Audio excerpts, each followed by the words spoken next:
right, so it's not actually live yet. Okay. So now you go to the other tab. Yep. Give it another couple seconds and it'll pop up there.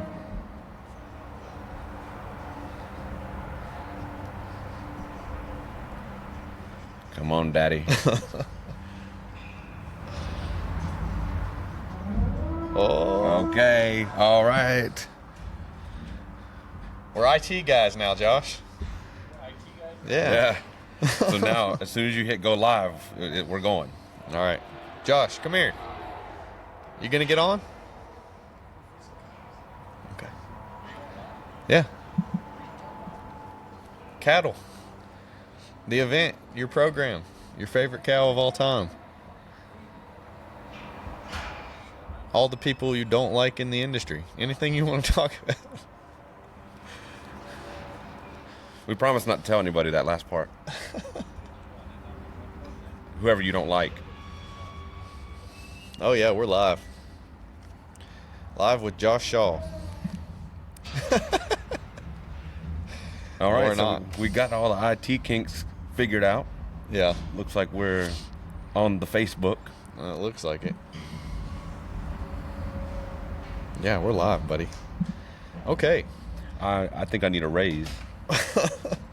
Just saying. What's 0 times 0? Or I 0 can't- times anything? I can't count that high. It's 0. Spoiler alert. All right. Let's do this.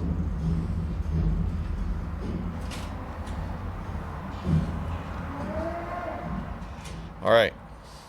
We're live from the Millennium Futurity. People are walking by and not stopping because they don't want to be on the podcast. I guess we're not But that's very okay. inviting. Yeah, that's all right because... Well, why don't you We're start recording. off? Let me interview you. All right, let's do it. So, Andrew, what ranch are you with? Hidden Springs Ranch, Nick. And where is that located? That's located in Denton, North Carolina. All right. How many animals did you bring this weekend? We brought 2 animals to sell, and that is lot number 2, H.S. Riley's Jewel, and lot number 22, Ma Sterling. Those are 2 heifers that we raised. Riley's Jewel we bred and raised ourselves, and then Ma Sterling came with a mature cow that we bought, really nice one called Moolah Ma. And yeah, we're going to make her available and spread the wealth a little bit on that cow family. All right, all right. Tell us about the third cow that you brought, the bull. Yeah. So, I brought CTA the Mediator, who is owned in partnership by myself and the Abels of Abel Longhorns in Texas. And he has a distinguished career in the halter show world, won 19 grand champion titles. And yeah, we've had him breeding Hidden Springs heifers since July, and now he is here in transit, and he's going to make his way back to Texas so that he can breed cattle there. All right. We're excited So about him. that one's a bit more personal for you, right? Yeah, it is. He's not owned by Hidden Springs. He's owned by myself and my wife personally. So that was actually the first Longhorn that I bought into personally, even though I've been doing this for about 5 years now. We bought into the Mediator, and then I also purchased a heifer from Johnny Hicks recently, and her name is Hicks Hydroponic. She's a true black WS Hydro daughter. So she's been with Mediator, so next year I'll have the very first calf that I bred and owned myself. That's not under the HS brand. That's exciting. It is exciting. You got your own herd growing. Yeah, I love Hidden Springs Ranch and take a lot of pride in what I'm doing there, obviously. And the HS brand means a lot to me. But yeah, there's something about having that that's just ours. There he is. We're ready for you. Wisconsin drinks. Perfect. Some Bush lattes. Drink these, probably not good. Some Bush lattes here. No, we'll drink Bush Lights Some now. ice. We need some hydrations. Stick them down there in the ice. Looks like we've got our first guest of today. Our first victim. While he's restocking our cooler, Talk a little bit about what a halter cow is, Yeah, so if I use Kinda- that terminology correct. yeah, so kind of like with horses, you know, you have the halter that goes on the face, and you can kind of lead them around. So when I say halter show animal, that means that they train them to lead on a halter, and then they'll show. It's a little bit different than the futurity. Like the futurity, which is what we're at, is kind of it's supposed to be like you bring them right out of the pasture and you run them through the ring, and the judges judge them that way. Halter showing is a little bit different. Someone leads the animal in on the halter, and the judges will walk around the animal, and they kind of have them pose, and they kind of, you know, judge them that way and do it a little bit differently. So yeah, Mediator won 19 grand champion titles. So are they looking at the same types of things that you would in this type of futurity? I don't have a whole lot of experience with the halter showing, to be honest, but I mean, basically, yes. Because a good cow is a good cow. A good cow's a good cow. Right, That's okay. right. I mean, there are slight differences, just kind of the culture of halter showing. I don't know. Maybe they look at them as more of a, they're looking at them from a beef marketability standpoint. I don't know. Aaron, do you know? Come sit down. He probably knows more about this than I do. That's my intake on the whole thing, too. He's a cattleman longer. He's been a cattleman for longer than I have. So, I don't know about a cattleman, but yeah. I've been around cattle my whole That life. thing's yes. on, right? Yep, we are. That's All right. the switch line. Perfect. I can hear you loud and No, I clear. hit a button. Okay, no. I think you're good. Yeah, Nick's got Yep. the audio over Yep, here. you're good to go. So Just keep it right where it's at. We got Aaron Feigl here of Green Pastures Cattle, correct? Correct, sir. Where are y'all at? Wisconsin. We are just 50 minutes northwest of Madison. Yep. And like I mentioned, we're out here at the Millennium Futurity. So what brings you guys down to Kentucky? Just like the rest of us that came, show our best stuff we got and see if we can't come away with a little more money than we came with. There you go. There Yeah, we go. that's the hope, right? That'd be great. I mean, what animals did you guys bring down? We brought one in the sale. It's a heifer. She's just, I believe, 16 months now old. She'll also show in the sale, and the owner, whoever would buy her, would get, if she wins anything, gets the money from that in the futurity end of things. But then we also brought a bull. GPC Johnny Boy's his name. He's done fairly well for us here. Not just here, but in other shows that we've shown him in. He's won a couple shows in a High Point. And we also brought one other older, I guess I can't call her a heifer. She's technically a cow. She's got her second calf, carrying her third. And she's in the heifer side of the futurity tomorrow. Who's that? She is GPC Hotline Bling. She is... I like the name. Yeah. My wife picked it on apparently it's some Beyonce song or something like that. I don't know. Close. Yeah. I'd like to thank Beyonce so that we can continue to make this podcast. Yeah. Have you seen that conspiracy theory about No. like all Oh, the Beyonce people and Jay-Z, they're whacking everybody. Yeah. whacking everybody? Yeah, yeah, they're doing something with the Illuminati or whatever. I don't know, but Well, Beyonce, if you're listening, we're big fans. yeah, Please don't kill us. love your music. Wonderful. Yeah. So, do you remember what lot number your heifer is that's selling the most? Lot number 4, yes, Lot sir. number 4. Yes.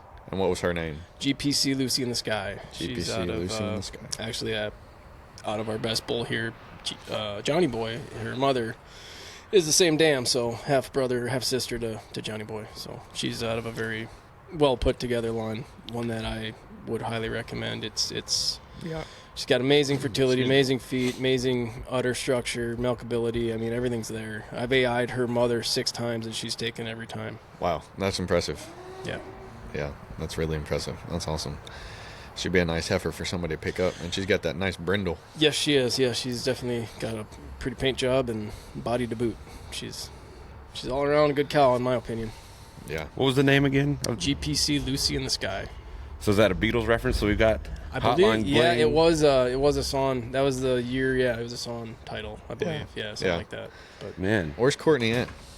She's up. she had herself a drink. I don't know where she can. Oh. She's out there. I could text her.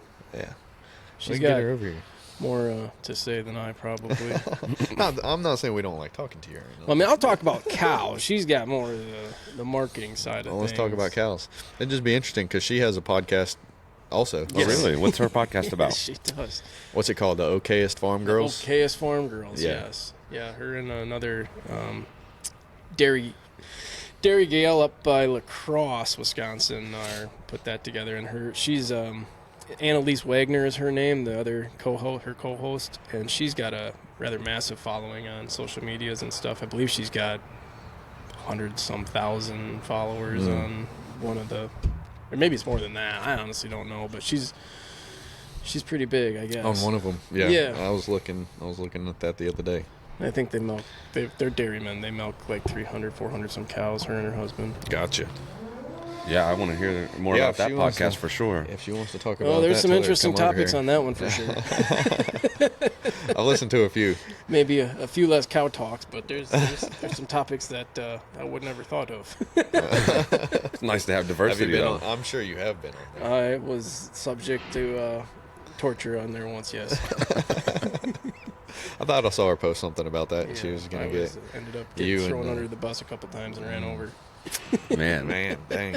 What she do like that? Yeah, go get her so that we can All right. throw her under the bus. Well, Yes, sir. oh, you're fine. Yeah. Just leave it down there. Yeah. So while he's doing that, Andrew, talk a little bit about the grounds we got here. In the camera, we can see a little bit. We can see some of the pins. Got some nice koozies. Yeah, I was lining it up so that whenever I take a drink, the Big Iron Podcast logo is on camera. That's marketing right there. That's That is- marketing mindset. Yeah. Yeah, so we're at the Lexington Stockyards, or the Bluegrass Stockyards in Lexington, Kentucky. And this facility is just absolutely amazing. This is probably my favorite facility that they host Longhorn sales at. Yeah, I'm obviously a novice in this world, but I've been here twice now, and it really seems like really high class. This is such a nice grounds here. facility. They keep everything so clean, and they got like full size gates back here so that everything swings, and all the gates swing so that you can section off the alleys. It's all Yeah. So laid that's out not nice. standard necessarily? No, not everywhere. Even the sale ring is, they got like the hydraulic doors, so you can hit a button from the auction block and let them in and out. But anyway, Nice. we've only got one microphone over there, so if you guys want to... He's already been talking, so... Oh, gosh. Hey, we got Courtney on here now. Hello. Hello. Hi. Welcome to the Big Iron Podcast. We were just talking Gosh. about your podcast. Oh, yeah? That's what we want to hear about. Shout out to Ag's Most Okayest Farm Girls. Shout out. You should look for us. Yeah, go check it out. Anywhere you find podcasts, right? Yep, that's Yeah. right. Tell us about it. Oh, well, you know. Most Wisconsin saying ever. I know. My co-host is Annalise Wegner. She's a dairy farmer. So the both of us, we just wanted to give an outlet for rural women to come together and have a place to connect and, all the things. And talk about our periods. Oh, well. So... It's a good listen, I guess. Yeah. I'll tune in to that for sure. Yeah. Drew's like, okay, I'm Is there a sorry. way to I like asked her submit to come. questions or? Yes. Okay. Nice. Yeah, I might but- have to do that. I don't know a lot about that. We- Periods. Periods. Yeah. We I've poll learned a our lot in the last audiences 10 a lot. years. Yeah. Yeah. Yeah. Since By I've been being married. married. Yeah. Yeah. Feel like I have a lot more to learn as Yeah. my daughter gets older. Mm. Good luck. This isn't a topic I was expecting today. We can get off. Oh, well. Yeah, it happens, unfortunately. I know. He's a Yeah. big softy. Yeah, we know. Aaron, the big softy. So he was saying that you guys had him on the podcast and were throwing him under the bus and kicking Oh, him hell and yeah. running over him and Yeah. Yeah. What It was that was- episode? episode number so we can go listen. It's the very last one of the first season, and we had him and Annalise's husband, Tom, on. And I don't know, the conversation just got weird. Just recalled what the conversation Well, we might as well just bring it up now on a different podcast. Oh boy. Got scars. You know, Go ahead. I mean, we just started talking about his butthole pains. This is live on Facebook, by the way. Oh, perfect. You did not mention that. So, Yeah, there's no editing here. great. Love that. Yeah, that's my bad. I probably should have mentioned it. Oh my goodness, this is off to a Perfect. great start. It seems like the conversation has taken a turn from cattle since you sat down, Courtney. Yeah. I don't know if that's a coincidence or It does that sometimes. I just Well, that's don't know kind how of to act. the I'm point of sorry. your podcast, right? It's just kind yeah, of whatever. It's just, Go off with the the flow. cuff, like whatever's on our minds, and y'all should listen. Yeah, So yeah. Go listen. I like the Ag's plug most there. okayest farm girls. Most okay. So how'd you come up with the name? I just kind of thought of it because, like, we're not that great at farming. We're just the most like me, and it. I'm pretty well, good at it. You're good. I guess Annalise has been in it her whole life, so she's good too. But I'm just kind of like okay. So that's where it came from. I like it. It's unique. Yeah, no, that's a cool name. I think Thank Definitely. It's okay. it's catchy. Most okayest. Most that's, okay. That's really catchy. you. Yep. So, have you guys seen any cows that you're excited about besides your own? Or is that allowed? Can I get people to talk about other people's cows? Oh, we can talk about it. We can talk about whatever we want. Yeah, for sure. I mean, this is where the best of the best come to show. I mean, there's a ton of good cows in the show for sure. Sale alike. I mean, there's good cattle throughout, no doubt. Am I looking to buy anymore? Probably not. I mean, it's kind of we've been in the industry now 5 years, and we could add, but there again, we need to sell just to keep our numbers where they need to be. And when you're gonna sell an animal, especially in a sale, I mean, when I first got into this, you're going to sell them because you don't want it in your herd. Well, that's not the case. You put an animal in a sale that you're going to put your name on, you better want to buy that animal yourself back, because it's about building your name and building your reputation of bringing quality, your best to these sales. Yeah, I was going to mention that. That's something. Excuse me. People ask like, well, why are you selling her? Like, what's wrong with her? It's like, well, there's That's nothing not wrong the with her. yes. That's why I'm selling her. There should be nothing wrong with her, and that's Yeah. The one that has something wrong with her is still at the ranch. the one that's like, something wrong. Yep, you're never going to see that one. right. Okay. Exactly. Yeah, but Granted, there is. She beef. Yeah, exactly. It might just be a Longhorn thing. I don't know, but I think there is definitely that mindset in some people. Like, well, if she's so great, why are you selling her? Right. Like, there's got to be something wrong with her. But that's not true. I mean, someone was asking me about that about one of our heifers down here. It's like, why are you selling her? Like, what do you mean? Because Because that's because why I sell that's cows. why I'm in this industry, to breed the best quality animals I just gonna- can, and to Can't keep offer them all on the ranch. Exactly. No, you can't Yeah. keep them all. And you I got to sell wanna- the good ones in the sales. I want to sell some good ones and Yep. see them go to other ranches and see people use them and integrate good. those genetics and do good things with them. Absolutely. This really seems like one of those industries where reputation is almost priceless. Yep. It's small. Yep. There's really not a ton of people, so yeah, like Mm. it's Everyone knows everybody. yeah. Yeah, there's Exactly. definitely, you need to build upon building a reputation for the positive and not doing the bad things to tarnish your reputation. That's Yeah. for sure, because Yeah. it's talked about one way or the other, no doubt. Most definitely. Yeah. Yeah. I think about that even. I teach EMS, so our graduates have my name attached to them figuratively, right? But you guys literally have your names attached to these animals Physically. like, physically in the form of a brand. It's burned into their butt. Yeah, so there's no getting away from it. If it's you just sold someone a bad cow, then Yep. that's for life. Yeah, For sure. You can get a bad reputation fast too by selling cows with problems. Yeah. For sure. And that's no good for anybody.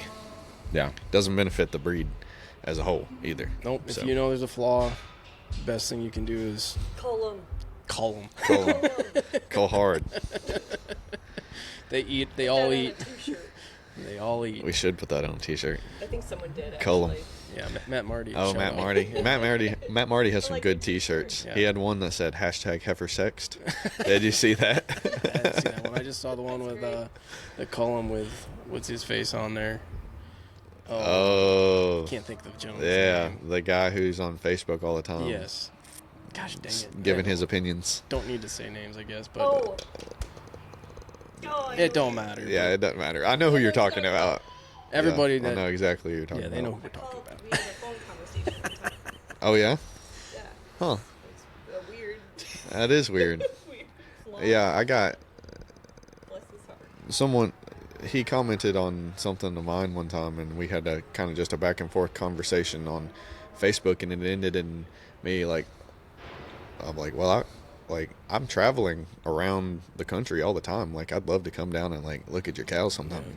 Oh, well, you know, they're not in this and that, and you know, He does have some good don't points though want me in to his come down? defense. He does make some good points. He knows for he knows sure. cattle for sure. Yeah. You have to sometimes approach a subject tactfully, though, and people get attached to their animals, and they get passionate about certain things, and everybody, you know, some people need to be educated about the good and the bad, but they don't need to be insulted in the process.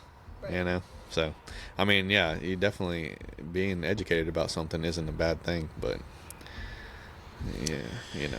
Yeah, there's only one way you're going to learn. I mean, you got to have a willingness to listen to somebody's critiques, and if you can't take a criticism, well, you're never going to learn. You know, Right. You gotta take some of that. Otherwise, you're not going to move forward. Yeah, for sure. Definitely. I've made mistakes. I think everybody's made mistakes, and if we don't learn from those, if we don't admit that we made a mistake, we can't learn from it. If we don't learn from it, we're not going to get any better. So, I mean, and that's just true in life. Yeah, in general.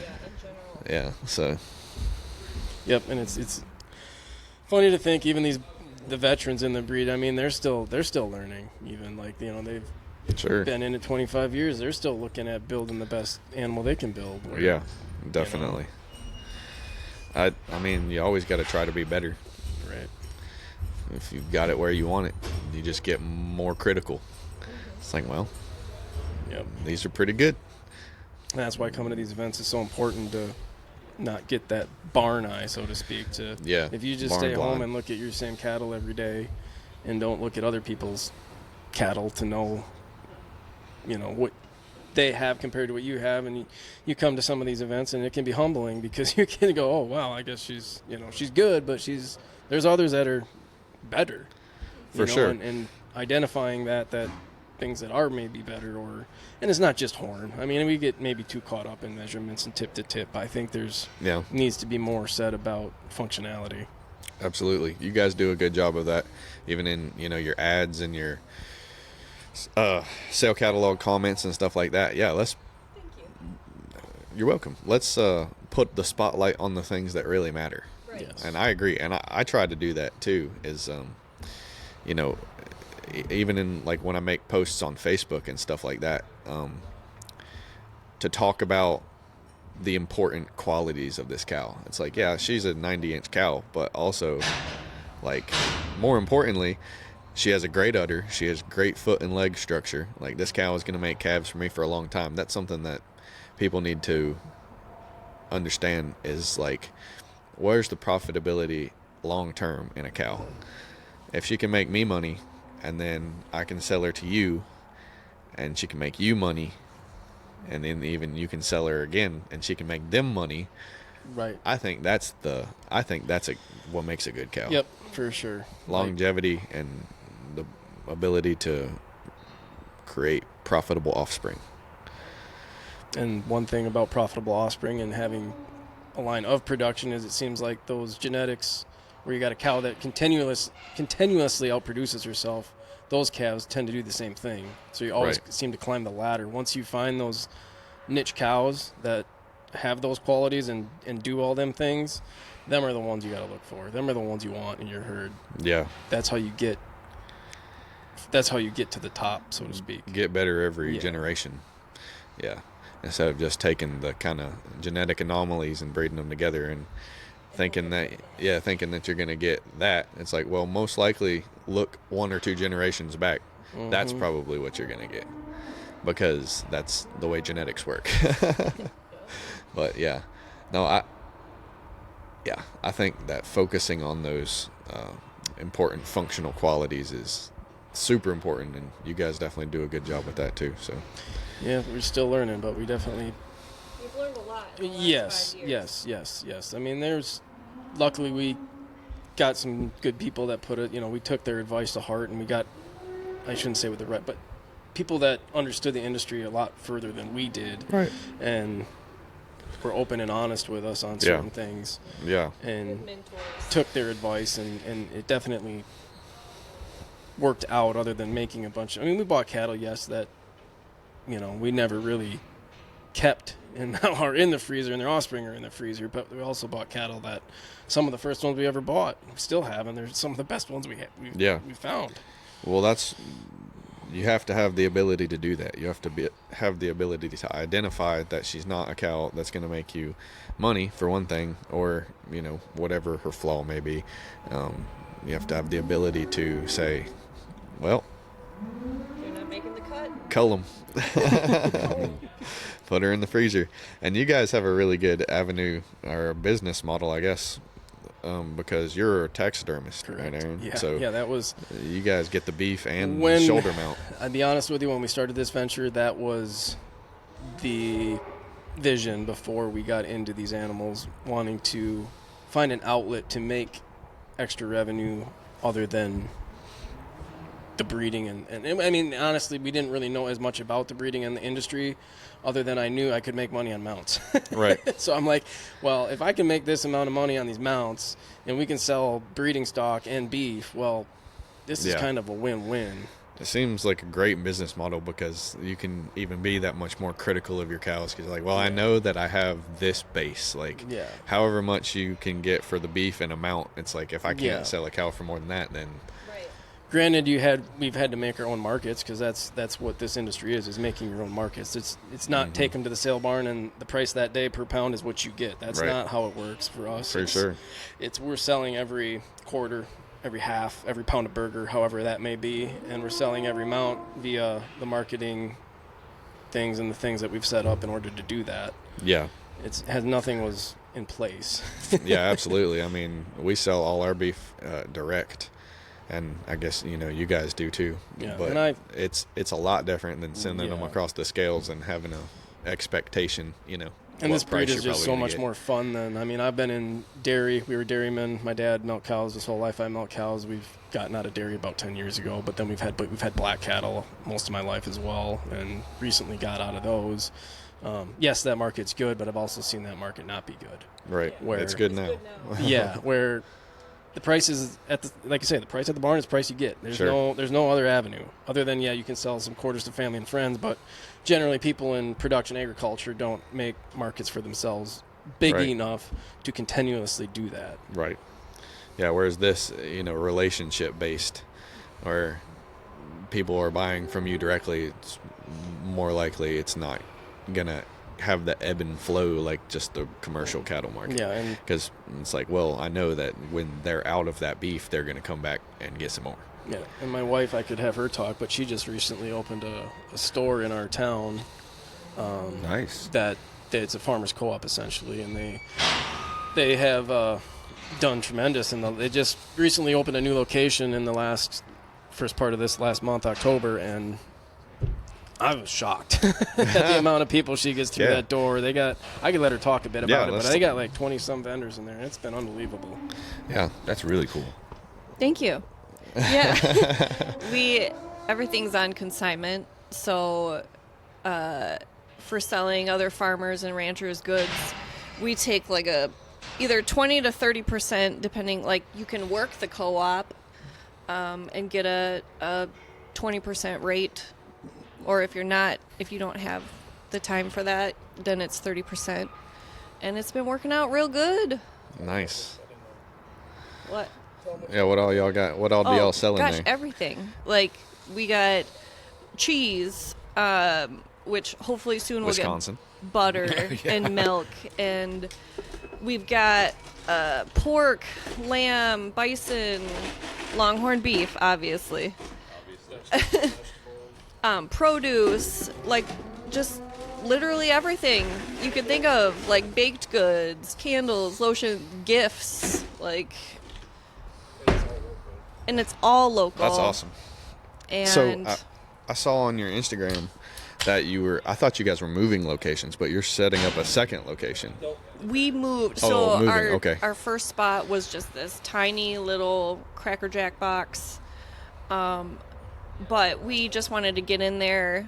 I say we, I mean me and my friend Becca, who is a produce farmer, is us two started it. Okay. We just wanted to get in there and see if this was something that our town would even care about. And we got really great feedback, and we kept growing. We're up to like 30 vendors. Wow. And so, yeah. That's awesome. We renovated a bigger... Yup. So that consignment fee, I'm not taking a paycheck from that. It's going towards rent, expenses, whatever. And then if there's like a lot of money left in the pot at the end of the year, we hope to cut checks to all of our vendors. Oh, that's cool. So That is cool. Yeah. Wow. Well, congratulations. That Thank sounds you. really cool. yeah, it's a lot of collaboration. Yeah. It's nice to be able to do that for the community because, I mean, it's so important. Everybody wants Yeah, to be you- local, but nobody's figured out how to do it. Yeah. Yeah. It's hard, and I've talked about this on the podcast before, because so many people want to support their local farmers and, ranchers, but farmers and ranchers are not necessarily the best at marketing themselves sometimes. Right. So a lot of times people who are looking to buy just don't know where to go. Right. It's not like you can really just drive up to a farm most of the time and Exactly. There is stipulation licenses and right. things Yep. that you Exactly, that so- you have to abide by in order to do that. Yeah, having an avenue that they can easily find and buy local. That's really cool. Right. And one of the other things that I found was like really successful is just having everything in one place. Right. Like people want to support local, but they don't want to drive around, the countryside to 10 different farms Yeah. to pick up all their goods. Like they just want it in one spot, or else they're just going to go to Walmart. Yeah. So, We sell mostly at the farmer's market, like when we do, or I just do direct, like bulk pickup. But selling by the cut when we were doing that was farmer's market. We have a really great farmer's market where we're at. So, that's good. yeah. That's helpful. It kind of sounds like a similar thing, but just, I mean, Yeah. obviously structured different, but all in Just one place. You can go and, inside. yeah, you can go and pick up everything you need for groceries for the week, basically. It's December in Wisconsin and farmers markets. Yeah, Yeah. that doesn't work Right. out. Generally, farmers markets are outside, where this is Right. inside. Right. Yep. Yeah, I sat at the farmer's market every Saturday for like a year and a half, and including through the winter, and yeah, it was pretty rough, and that's in North Carolina, so Yeah. That doesn't sound fun to me. no, it wouldn't be great up there for sure. But Well, if you guys had one piece of advice to a new breeder or someone that was wanting to get into breeding Longhorns, what would it be? Call 'em. Just for emphasis. No, just baby steps. You should, though. Don't go diving in. Don't overdo it. Talk to people, make relationships, and educate yourselves into what you want to do. I mean, if you want to chase a $100,000 cow, well, there's ways to do that. But if you just want to do this as maybe a hobby or whatever you want to do it as, set goals and form relationships and just talk to people and take their advice with some people with a grain of salt. Don't Right. go just maybe Yeah. get second opinions yeah, on certain things. get multiple opinions. The multiple opinions. Yes, it's yeah. There's do's and don'ts, but yeah, just Quality over quantity. yes, and make it Quality fun. over You got to make it quantity, fun. If you don't like if you're doing it and it becomes something that you don't want to do, then maybe it's not for you. I mean, I never wake up not wanting to go feed my cows. Right. Yeah, and sometimes you got to focus on the cattle too, because people get caught up in Either like No, the cow's got to come first. yeah, the politics or the trying to make a show at the sale or the futurity or whatever. But it's like you have to focus on the cattle. I love coming to these events and doing these things and talking to everybody, but honest to goodness, I get more enjoyment staying home and making sure my cows are taken care of and just being with, having them than I do traveling, and it's just more. I just like looking at them. Yeah, if you don't, every day. I don't get tired of it. Yeah, there definitely comes, if you don't got a little grit about you, there's maybe farming's not for you, because trust me, there's going to be some challenges along the way. But that's for sure. You got to be able to take them head on and get through that bit of it. But it's definitely nothing I'd change. I mean, I'd do it again tomorrow. Yeah. That's good advice. Here. Good advice. Yeah, the train is here. How loud is that on the headphones? Pretty loud. Yeah, I'm imagining that it would be. But, we're live, so. Yeah, nothing we can do about the train. Don't go riding on that long black train. I stole this hat from Ryan Culpepper yesterday. What is that? It's Ryan Culpepper's brand, yeah. Is it Ryan's brand or Hess's brand? This is Ryan's. Hesse is DCT. He's got like it's like two lines with an arrow going through it. Where is Ryan? I don't know. I haven't seen him. I haven't seen him either. I seen him yesterday, not today. What the hell, Ryan? Or yeah, Ryan. He's around here somewhere. Yeah, because didn't you con him out of that hat? Basically. Yeah. I took advantage Did you of steal him. it off of his head? No.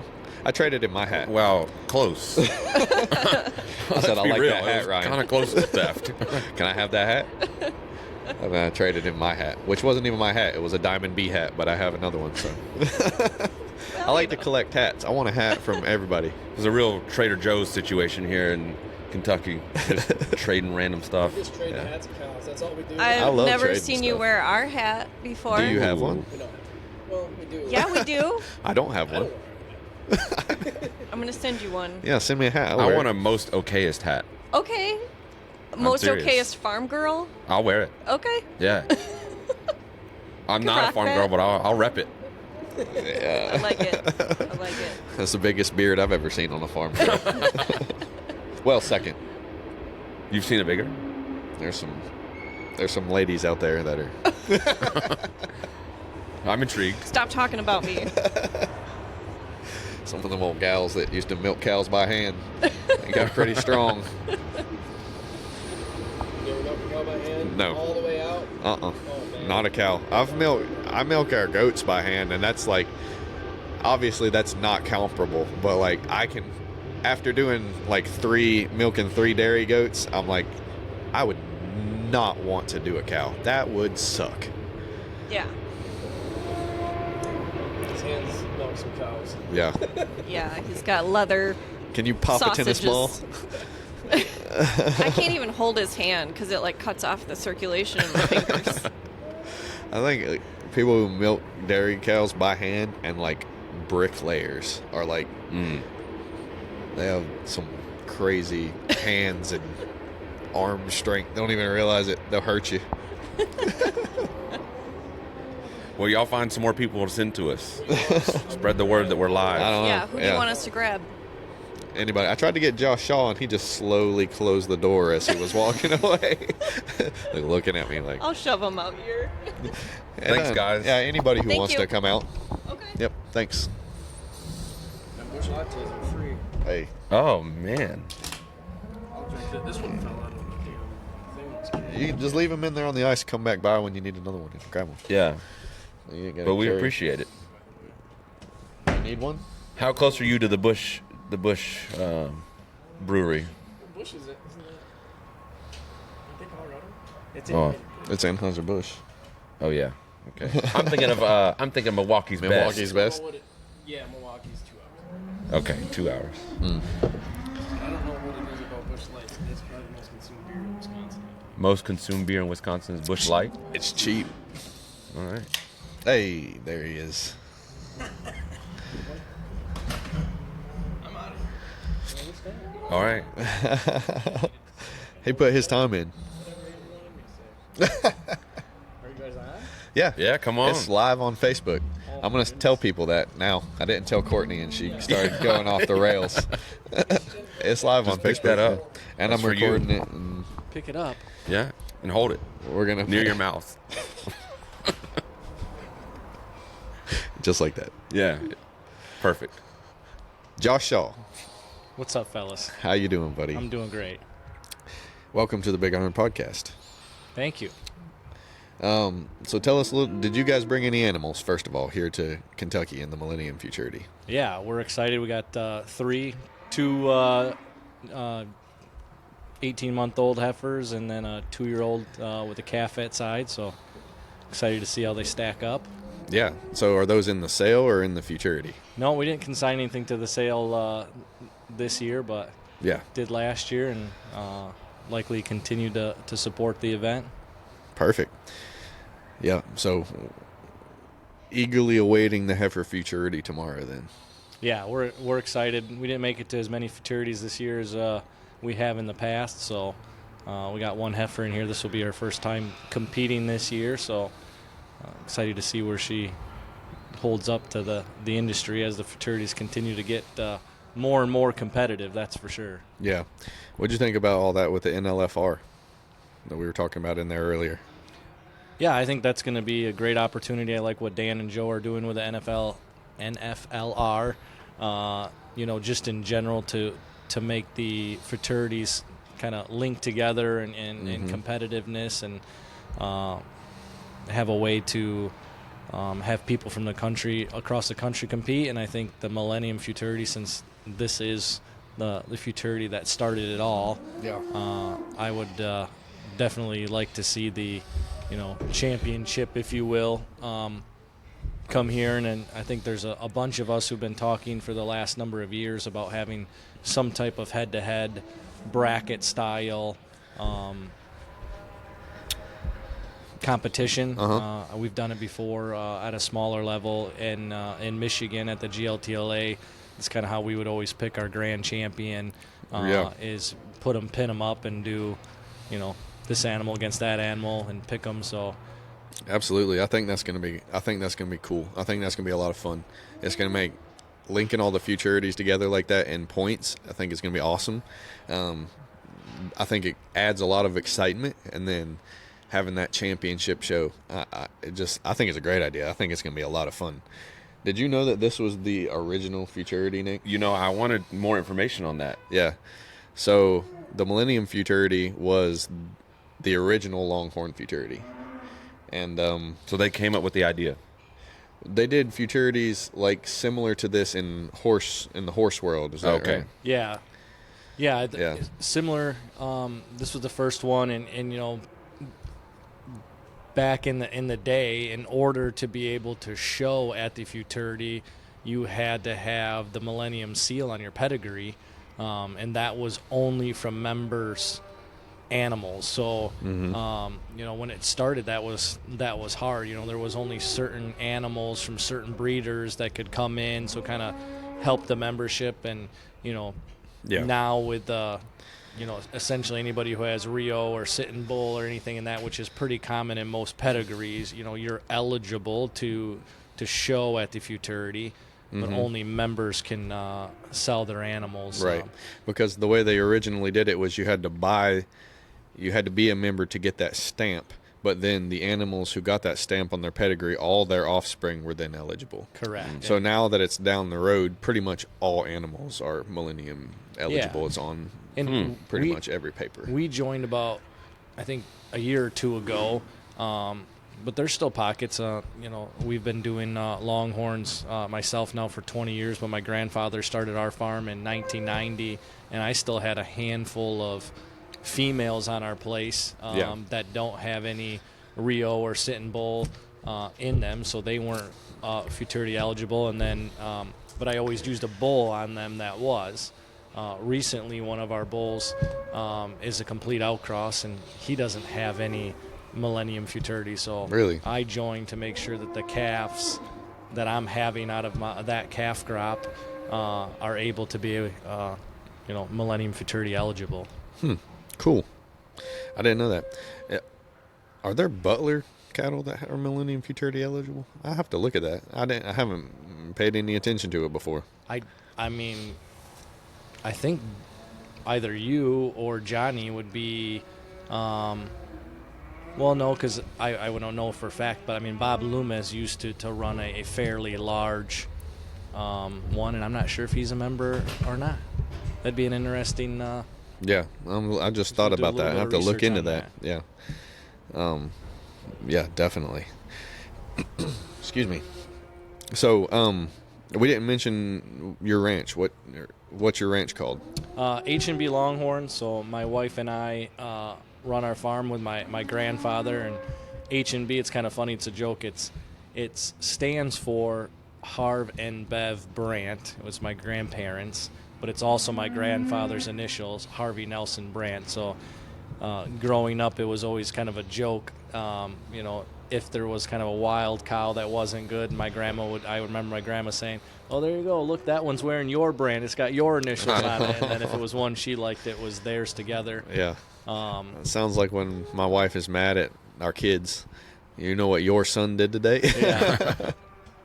Yeah. So it's been fun. Unfortunately, my grandma passed away pretty unexpectedly, coming 20 years ago, and I knew I wanted to keep it going, so I just told my grandpa, I'm like, hey, we're just gonna figure it out, and like, let's not do anything rash, and we'll just do it for a couple months and a year and a two, and now my kids are doing it with us. I know you've come and visited us, and it's been a fun journey. A nice herd out there.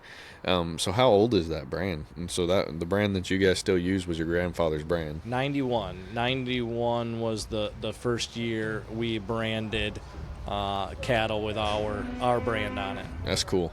I think that's really cool that you can have something like a brand that means like a lot to a family, and then it's multi-generational. Like that's something you're gonna just pass on and keep it going. I think that's really cool. Yeah. Yeah, and it's fun to look at some of the pedigrees of that, animals that we have, and look at the paper, and top and bottom 4, 5, 6, 7, 8 generations are all H&B branded animals, and it's been fun to find the genetics that will pop with that, because for I think about 10 years almost, my grandpa ran a pretty closed herd, right, and only used 1 or 2 bulls that were of our breeding, so we got a good base of animals, and had some solid genetics. I mean, we had a handful of females that were calving 21, 22 years old. So yeah, that's really interesting, having kind of a closed herd like that for a while, because then all the animals would naturally just become very similar, both in pedigree and probably in structure, like in phenotype, because you're just kind of using the same animals breeding the whole time. Yeah. All right. Yeah, it worked good. I mean, that's essentially what we had, and for the last 6-7 years, as we've looked to bring in new blood, competitive blood in the industry. That once we found one, it's nice because I can use one bull across all of the females essentially that are from that breeding and get very similar results. Yeah, I guess that's kind of what I was getting at. Is like once you have that base of everything having similar pedigree and similar genetics and similar phenotype, like when you find something that works, it should work across the board, right? Yeah. So you guys are just kind of bringing in new stuff to see what works on your base herd, kind of, and probably makes data collection pretty easy. Yeah. As far as what works, what doesn't. Yeah, it makes it definitely helps for sure. And just knowing those females and having so much history, right? With the moms and the offsprings and the aunts and the great grandmas, like you can very consistently. It's very interesting too, and just like hired hand, like it's just kind of a staple, like everybody has one, and I remember when we first got ours, and even my grandpa was just like, I mean, that wasn't a thing, right? Like, and it just makes the industry so close. You didn't have that connectivity that you used to have. I mean, the trails was in the drover were the way you found new bulls and understood it. So, I go back through the records that he had. It's just legal paper, writing down dates and calendars, and just I couldn't even imagine running a herd our size like that way without the technology we have access to. Yeah, that's crazy. Like thinking back to like before we had like phones and GPS and stuff. It's like, how did we even get places? Yeah. Yeah, I don't know. My grandpa and Jerry Canfield was a name that was in the industry for a really long time, and the two of them would travel, all over the country, and Dick Lowe and them, and I'm just like, I don't know how they got from show to show and futurity to futurity, like an atlas. Like, what's that? I don't have to use an atlas. I'm like, where's my Google Maps telling me I need to turn and get off here? And definitely. Yeah, those old timers are built different. So somebody with generational knowledge of the industry, where's it going from here? What's next? What's the next big thing? Or we need to get your grandpa on here to talk about it. Yeah. Yeah, I think it's. I mean, I think what we're seeing and where we're at. I mean, we've been there. There's so many new people coming in with with what seems to be fresh ideas, and some of them are. But I think there's stuff that has been tried, and there's stuff that's tried and true, but there's so many of my grandpa's generation who, are now phasing out or not in it, who can't share that knowledge and that history. I mean, even the Ben Gravitt of the world who started Millennium, Mm-hmm. like, I mean, the stuff those guys pioneered, we don't really know and see. I mean, how many people even know these, great breeders existed, or who they were and what they stood for and the fun they had. And that's just weird to me, because I grew up knowing and seeing, how they did the industry. So I think it's, the responsibility of, the people who, had those relationships and understood what those people did for our breed, to like represent them and also bring in new people to like, hey, what are we gonna do? I love what I didn't get to go. I've heard good things about what the Horn Showcase Committee did, and trying to revive that. Horn Showcase was good this year, for sure. Being that was also like a pioneering event, just like the Millennium and Horn Showcase were, some of the original events that really brought the industry to where it is now. And the Horn Showcase Committee has some interesting ideas on Eddie Wood this year. I don't know if you've seen some of that, but some of the controversy perhaps. But no, I mean, you got to keep trying new ideas, right? Like, you got to keep trying new things, and I think that's how we make it better. Because if you just stagnate and you keep doing the same things, then it's not going to move forward either. But also, we can't forget, like you're saying, we can't forget kind of where we came from, and we can't forget to talk to those guys to know, like, oh, well, we tried that already and it did not work. You know what I mean? So that's a big thing I see with, like, sometimes in the committees and stuff is, like, you don't have to, like, rewrite the book every 3 years when committee members shuffle off. It's like, it's okay to talk to the people who were on it before and, like, figure out what they did that worked and what they did that didn't work, and then you can kind of build on that foundation instead of trying to just start from scratch every time. And I think the whole industry is kind of that way. Like, we can definitely benefit from learning from the way that they did it, or the things that they should have done but didn't, or vice versa. Yeah, and I think we the volunteers, I think, is what's important. I've participated in putting on a number of events, futurities, and sales. And it's a lot of work, and I think people who participate need to understand that a majority of those are all volunteer based. Yeah. For sure. And a lot of people have opinions and feedback, constructive or critical, and we burn out. Like, if you look at all the events across the country, you can take 15 people, and there's like the same 15 people putting on a majority of the the events, right. And so I would just encourage any new breeders getting into it. Like, one of the quickest ways to learn and to understand is to volunteer. You know, participate in your local fraternity, not just to go to it, but like, how can you help? And you know, another one is, I always, you know, your controversy about the big guy and the little guy, and, you know, get your name out there. Like, sponsor. Like, you can, there's a cost-effective sponsorship at every single event. Yeah. And when we Very were true. when we were just getting started, you know, going, like, I just made a commitment that every fraternity we went to, we would get some type of sponsorship. You can typically get a fraternity sponsorship for $250, $500. Like, put your name in the catalog. Put your name on the banner.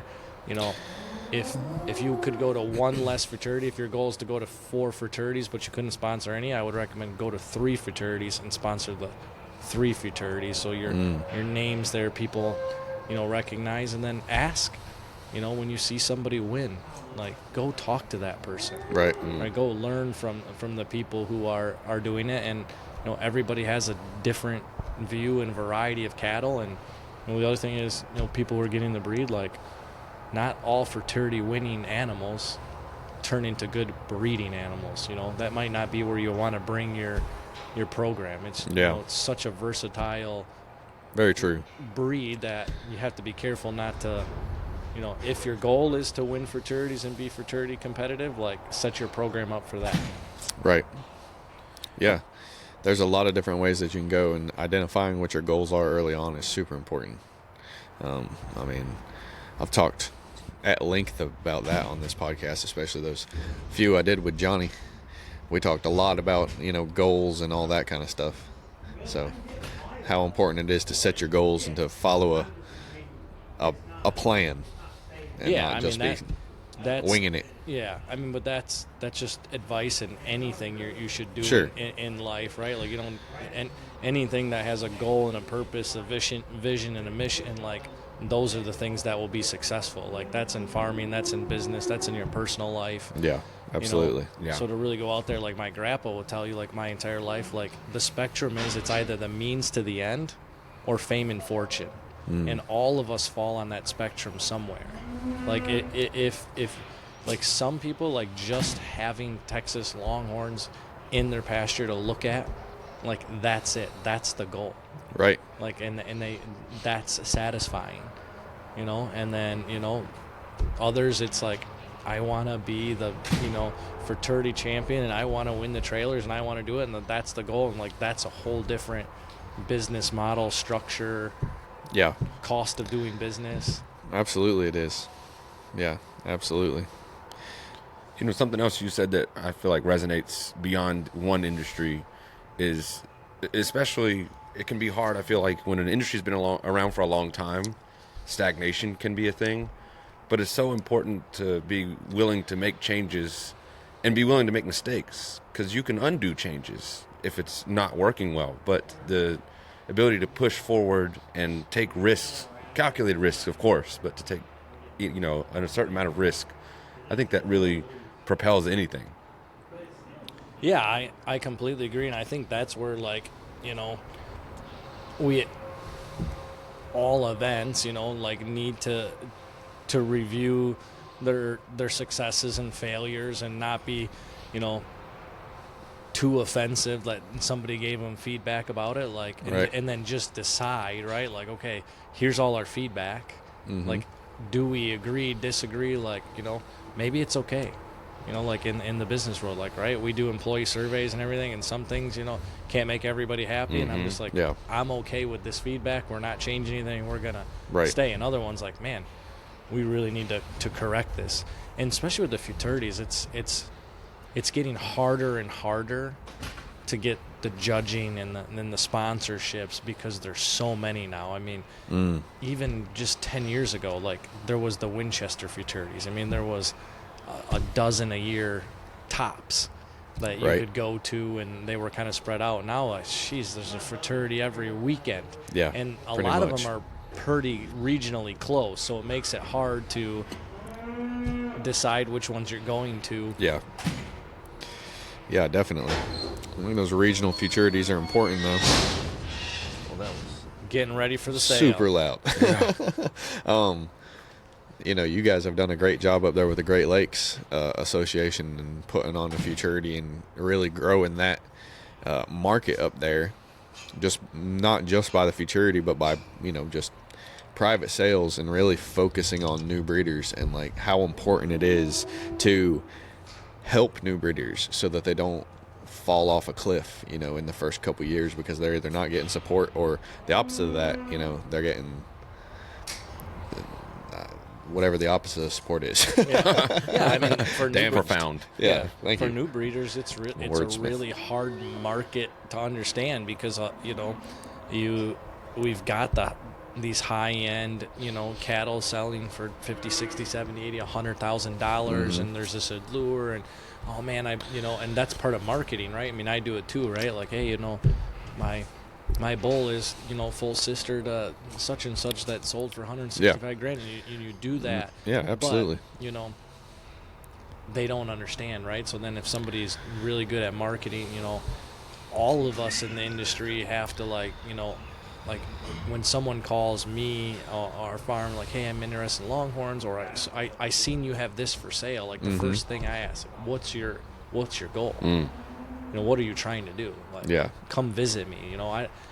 Sometimes I won't even price an animal. What do you want to do? You want to raise beef steers? Do you want to raise, is it just the means to the end? You want to be competitive in futurities? Like, that will help me point you in the direction, like, and maybe I don't have it, maybe I'll point you over to, we're pretty regionally dense by us. We need Johnny Hicks and Tom Smith and Mark Hubble. Like, I mean, there's quite a few of us that are with Dave Hoving within 45 minutes of each other, that we can really, point new breeders to like someone's program that will fit what they're looking for. Yeah, absolutely. And you guys working together is another big thing. I think why you've had a lot of success up there, and you can speak to it better than me, and you just did. But working together with your fellow breeders in the area, and not just thinking of yourself as like competition, or like, this is just my thing and I'm gonna try to keep all the potential customers I can and just sell them my cows. Yeah, I think but they've done really good helping enough. out the customer by sending them where they need to be for the cattle that fits what their goals are is super important. And when the breeders work together, it makes that a lot easier. And I think that was we owe that to my grandpa's generation, to Dick Lowe and Harv and Jerry. Like, they set that example. I mean, Dick has always opened up his house since I can remember. Like, we're going to have the GLTLA fall meeting here the first Saturday of November, and we do a branding party. Dick opens up his house. He's got a great facility, and any new breeder who doesn't have a squeeze shooter, doesn't know how to brand, doesn't know how to vaccinate, like, bring your animals. That's awesome. Some branding parties, we have 80, 90 animals, and we've learned, and now we do it multiple times a year. We do, in the spring, we do it at our farm, and we'll show everybody, like, come over, we'll teach you how to brand, come see the chute set up, we'll teach you how to vaccinate. Yeah, Missy added me to the group on Facebook, and I'm like, man, now I want to go. Looks like a lot of fun. It's like That's super cool. 15-hour drive, so probably not. Yeah. But And it's nice between Dick's house and ours. I mean, in the wintertime in Michigan, it gets hard to like brand. Is the animal wet? Is the animal dry? What time of year? So having two places that have covered branding, working facilities, gives us more options. that's nice. And it just helps the entry cost to some of our newer people. Like, hey, don't go buy a $4,000 chute. Buy a couple of cattle, and you can bring them over to my house and once a year, and we'll help you, and we'll take care of it. Well, that's got to be big for longevity for the industry too. Yeah. It's hard to buy an $8,000 chute when you got 4 heifers. Yeah. But you got to get them things branded somehow. So that's cool. Yeah, it is. They do a really good job up there in Michigan and the Great Lakes area in marketing and supporting fellow breeders. Yeah, I think, what Dan and the team in Wisconsin are doing is great too. I mean, we've been able to, over the years, support each other back and forth. Dan and Mike and Luke and all of them, have always come to our fraternity, and we always go to theirs and support each other. I mean, that's been great. I think that's what makes this industry, very unique is the friendships and the relationships, at the different Yeah. events. Yeah, definitely. I agree. It is not like other industries. I think it's funny or interesting when people come in just to kind of check it out and be like, there's supposed to be a cow sale happening. I'm like, there is. But it's not like a cow sale that you're used to. Yeah. Like, we're not just going to sit here and sell them, a dozen head at a time and nobody talk to each other. But it's like, nah, there's a bar over there and there's a party afterwards, and we're going to sell them one at a time, and Dan's going to take his time on the auction. Yeah, it's pretty cool.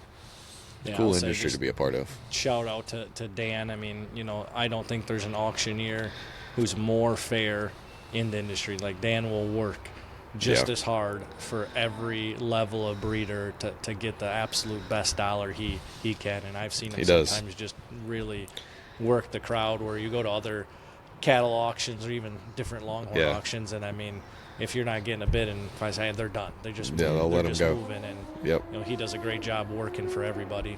Yeah, I agree with that. Shout out Dan Huntington Sales.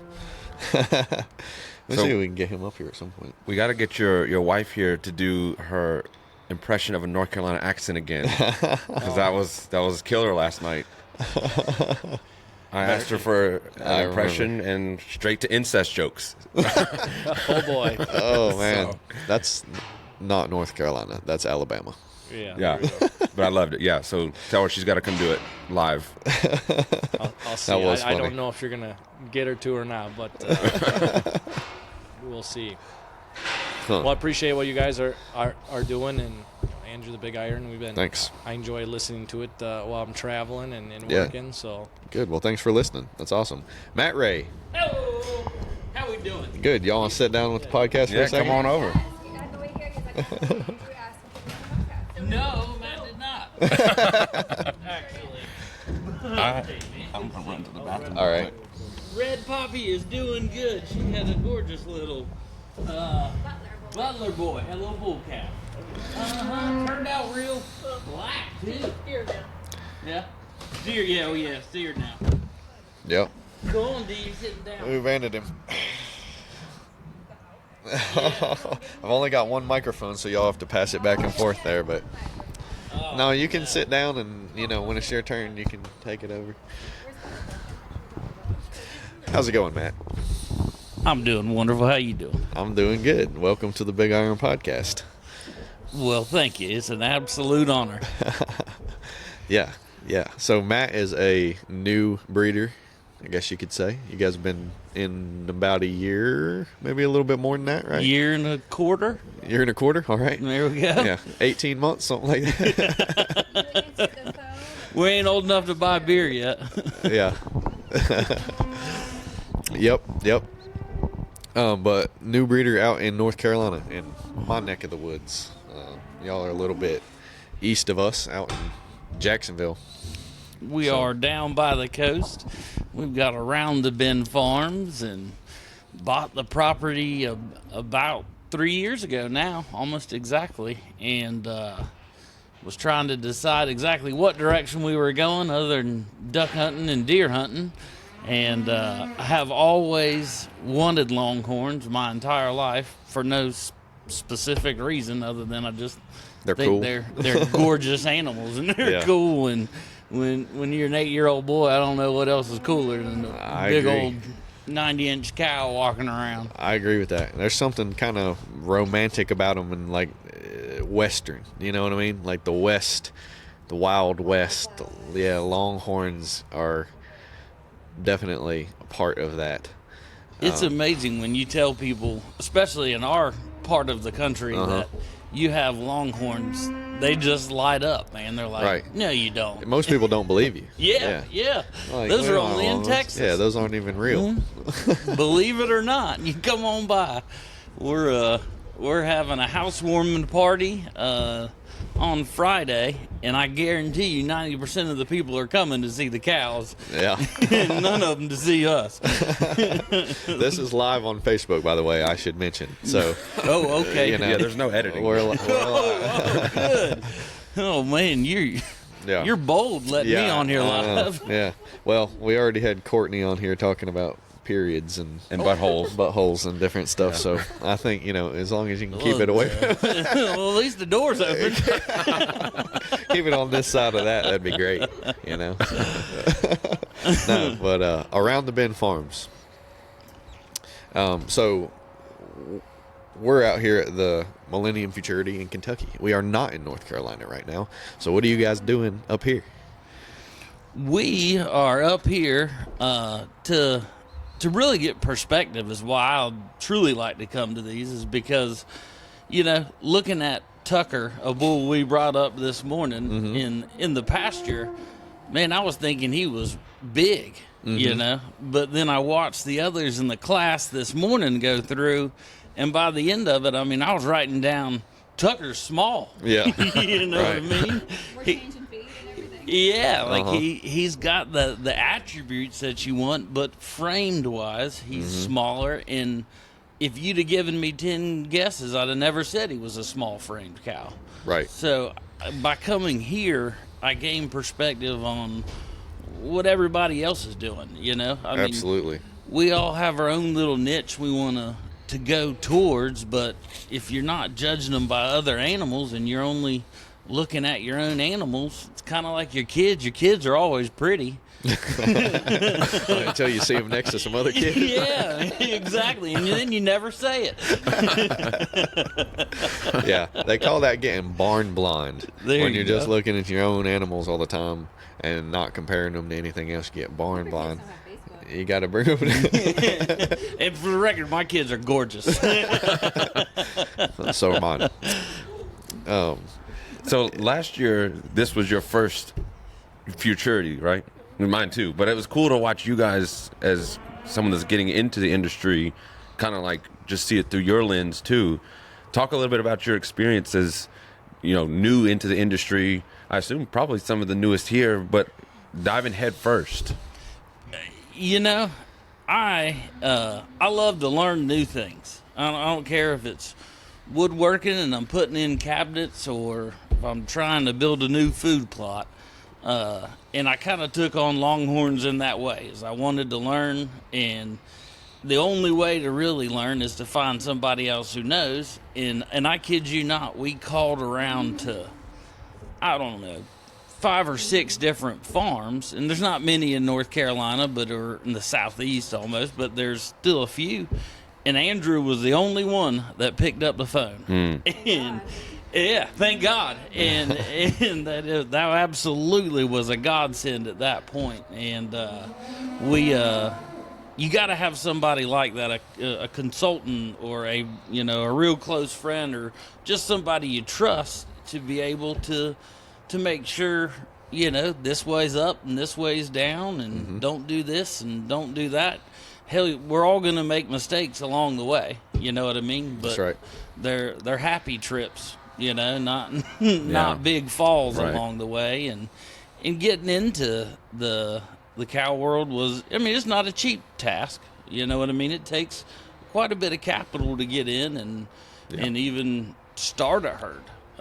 And especially when you're doing it in eastern North Carolina, when people ask you what kind of fence you need, and you say something that keeps a Longhorn in, and they're like, "The hell are you building?" What are y'all doing out there? So it has been a learning process through and through, and that's what I enjoy about it. I learned more this morning watching the bulls go through, and I'll take it back and tweak some things here and there, and having Andrew to bounce those ideas off of, and in the no, don't do this, and yes, you might want to do this kind of thing, and it's been an interesting journey. I encourage you riding Tucker, for the record. That's not always the right answer when Andrew is Hey, you got to live a little. Like, Repeat what you just said. I didn't catch that. Matt wants to try to ride one of his bulls. Oh, well, why not? Why not? Yeah, I'm not. Try against is the a idea. loose term. Try is a loose term.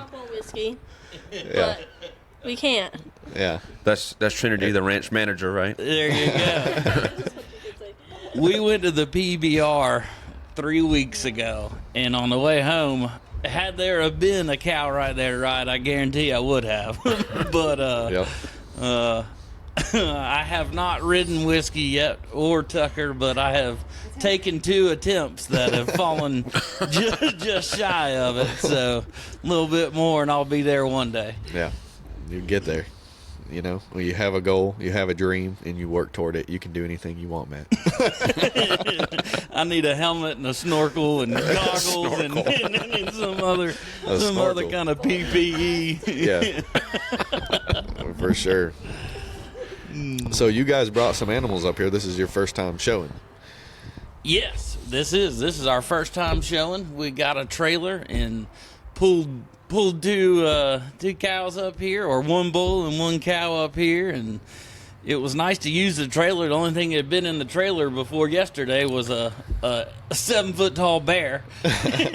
So we got to really use a cattle trailer, and it works there's better more to for that cattle. story. Yeah. I've been hearing about that bear since I'm at Matt. It was like I think it was one of the first things you said to me. Yeah. I was like, I shot There a you giant go. bear, and I'm gonna have him full body mounted, holding a silver tray when you come into my house with mints on it. With peppermints. And And sure enough, that's what I'm talking about. If you have a goal and a dream, now he has the bear in his office. I was just over there. That's vision. That's what I call vision. Yeah. And it was like, you know what? and now there's a bear holding the tray, and it'll be there for the housewarming next week. We invite all of you to come see. Come get a peppermint. There you go. I love it. Trinity, what's this ride been like for you? I say it's pretty interesting. I wasn't very into the Longhorn cow industry. I've always been the horse person. That's all I really know. And so coming last year, being able to walk around with Andrew and see all the different perspectives of what we want to look for in a Longhorn, it's really taught me a lot. And coming this year, like Matt said, being able to judge other cows based off of our cow, because he is smaller compared to that class that he was in, and then being able to just get the experience and the knowledge coming up here I really enjoy it. I really want to continue it, but I love having Matt and Andrew on our side and helping us along, because it's very helpful with Andrew. Yeah. Man, Andrew, you're just getting all kind of love. Oh, man. I don't know what to think about it. Should have heard her idea when I was down there Tuesday helping them brand. I'm glad that didn't happen. What She was said she was going to get a shirt that said WWAD. What would Andrew do? Put his logo on the back. Can I you really imagine thought what that about would it. do to his head? I mean, he wouldn't be able to fit I through thought that about door. putting his It'd be face on terrible. the front and WWAD, you know? No. Yeah, I'm glad to see no, that one didn't Me too. come to fruition. Hey, there's next year. There's next year. Oh, my goodness. Yeah, but we had a good time Tuesday, and appreciate y'all's hospitality. So, Matt, what's next? What is next? That is a great question. Well, just, Andrew came down for a visit, and the biggest thing we're about to do is implement a grain type feed into our program, whereas we've been mostly, organics and stuff like that, in order to get a little bit more fat into their diet and a little bit more body on some of our animals. We got with the Nutrina rep actually on yesterday on the way up here and talked with them, and we're going to be installing a couple grain silos to feed the cows with. So that's next.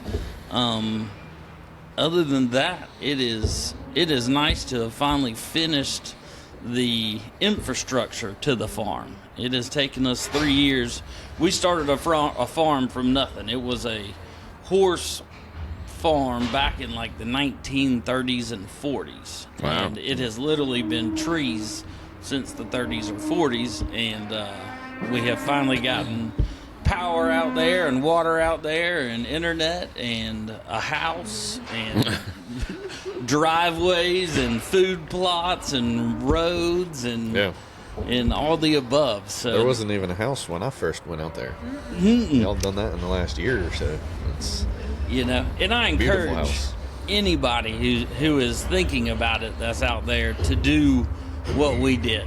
I mean, it has been the most wonderful process that we've really been able to see from start to finish, and the sense of enjoyment you get out of it is 10 times greater when you kind of get out there and you put your hands in the dirt, literally. Absolutely. To make it happen. Yeah, there's definitely something to be said for, working with your hands and building something out of nothing. Great sense of accomplishment and pride when you see something that you've been working on for a long time. It's like, there it is. Just like it was in my head. I'm still driving the driveway and go, hey, there it is. That's awesome. Yeah, that's great. Probably don't get old, that feeling. I hope it doesn't.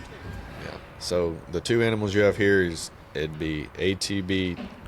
Tell me their names. Tucker's something. I'm forgetting. Tucker's Gypsy Soul and Fancy Iron Joy. Yeah. They are two great animals, like we said. This is really our first show, so it's all about gaining that perspective, and we'll see how Fancy does here tomorrow morning. I'm excited to see how Fancy does tomorrow. I'm excited to see how Matt does tomorrow. Oh, yeah. At the sale. That's no, today. That's Yeah. That's tonight, yeah. Checkbook. Might need to cut this and go look through the cows for a minute. There you go. Yeah. No. Yeah. Well, awesome. Is there anything y'all want to talk about the program anymore or anything like that? And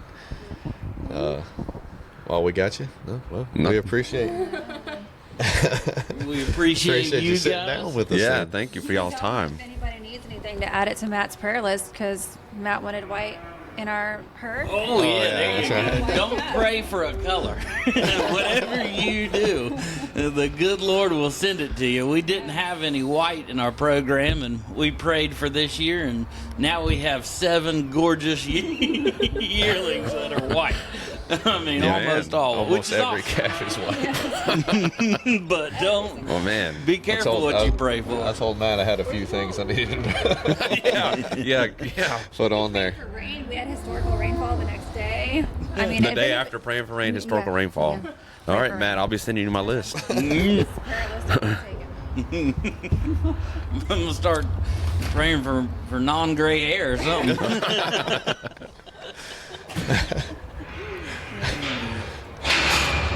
Said the calves, not my hair. And the good Lord was looking down. All he saw was the top of my head. Oh, boy. That's pretty good.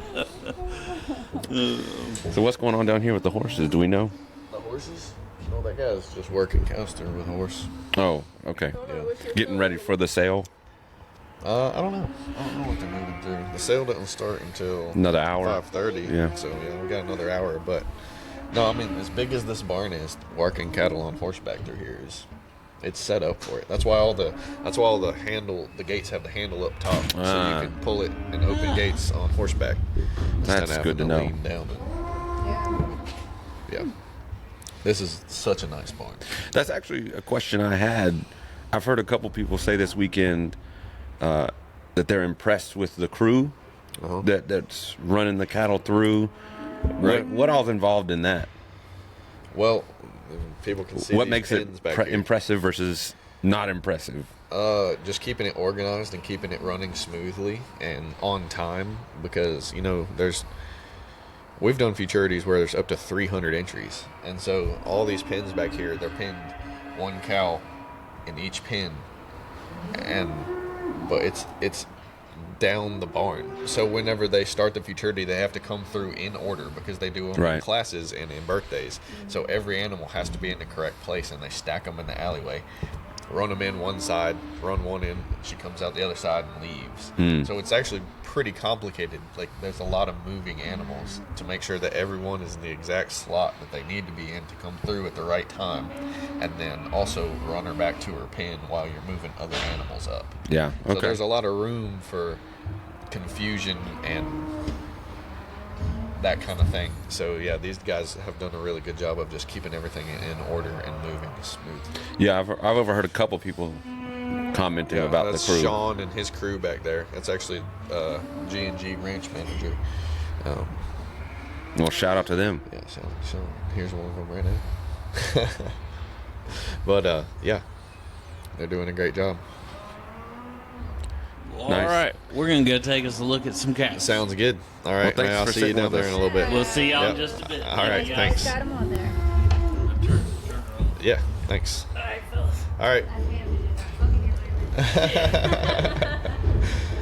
All right. We've had some really good conversations so I think far. so. I think this is going pretty well. We actually got the live going. Yeah. Shout out to my IT guy, Nick, Hey. over here. That was when you know how to Google. Right. Like I feel like I should put that on my resume. Googling skills. Knows how to Google. Mhm. Yeah, because I had to run it in there to the members meeting for the Millennium Partners, and Nick was like, "I'm gonna keep working on this and get this live going," because we were not figuring it out for a minute there. We were struggling with the Yeah. IT side of things for a minute there. But Yeah, you're gonna find on the You got it Facebook figured out. page there is a 30-second test clip of just me, close up of me talking about Perfect. That can Probably stay. I don't know what I was that can talking stay about. out there. I was just so Shout out, shocked Nick. that the live was running. I don't remember what I even said. I was working out. We should have brought one of those bottles up here and switched to whiskey. Yeah. We won 4 bottles of whiskey last We night. did. The Millennium Bourbon Games. Millennium Bourbon Games. I have to say that is one of That was the first year that they've done my favorite parts of the weekend that so far. so far. We still got a whole another day. Yeah. Almost, and the rest of today. Yeah, that bottle of Uncle Nearest. I don't have Yeah. one of those at But home. we got second place. First place cheated. First place cheated. And we got second. Yeah. 4 bottles of liquor. So She admitted can't to complain cheating about last that. night, Yeah. but Caitlin. yeah, You know who you are. yeah. But today, Stole my chips. today she said she didn't do it. So I don't know what to believe. Believe what you heard under the influence of that truth serum that she was drinking last night. Yeah, That's when the truth Well, comes and out. when they went from 8 chips to 28. I had 11 red chips. Yeah, And then the next time I counted, I only had like 7 red chips. Yeah. And I was like, mm-hmm. something ain't right. Something ain't right. Yep. But This we we know. did trivia, Trivia. blind taste testing, where we had to. That was hard. It was a lot harder than I thought. Yeah. I thought I knew my bourbon better than I did. Well, the problem there too, was some confusion too with the rules, but we got it eventually. yeah. But yeah, that blind tasting. So we had to blind taste bourbon and then write down what it was, The alcohol content. the alcohol content, and put them all in order of least expensive to most expensive. Yeah, and I would say that it must have been Kentucky prices because The prices were not correct for North Carolina. That's I not- know that that's true. the I- Liberty, North Carolina ABC store does not price that way. I could have lined those up. I definitely could have lined those up by price. If we're talking about prices back home, Yeah, and that was not the case with But- the results. but that might be an us problem because North Carolina ABC stores, Are janky. they have a mind of their own. That's true. We're on the what's it called? The allocation system, where you have to apply Right. for different liquors. And I'm gonna get out of my depth talking about this. I don't know a whole lot about it, but I know that you have to apply. It don't work. Yeah, for liquor, and then it creates scarcity. So then some bottles become really expensive, and you can't hardly find them. But then also they kind of just every store prices it how they want. So Could I have my allocation of beer, please? I think we might be out of beer. He said those Busch Lights were for us. Yeah, I want a Busch Light. A little Busch latte. It's a tall boy too. That's just fine. Not gonna complain about that, are you? No. So yeah, What a that- nice guy that Aaron dropping off beer in their cooler. Yeah. Yep. So the blind taste test. Then there was a trivia, which we did pretty well at. We did do pretty well at trivia. Then there was, I don't remember what the next thing was, because I don't think we did very well at that. We had to remember the guy's name, the bartender's name, which I didn't. There was a few rounds of trivia, wasn't there? Yes, that's right. 2 rounds of trivia, and then it was a relay race of cornhole, dart throwing, some puzzle thing that you like figured out in 3.5 seconds. Yeah, like a coffee table And then puzzle. charades. Charades. We knocked it out of the park. We did knock it out of the park. Threw some clutch shots on the cornhole boards. Who did charades? Me, and you guessed. Oh, yeah.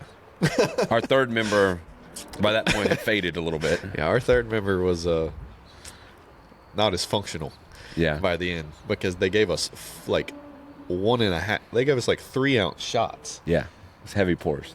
and we had of 5 different bourbons Mm-hmm. to guess. Yep.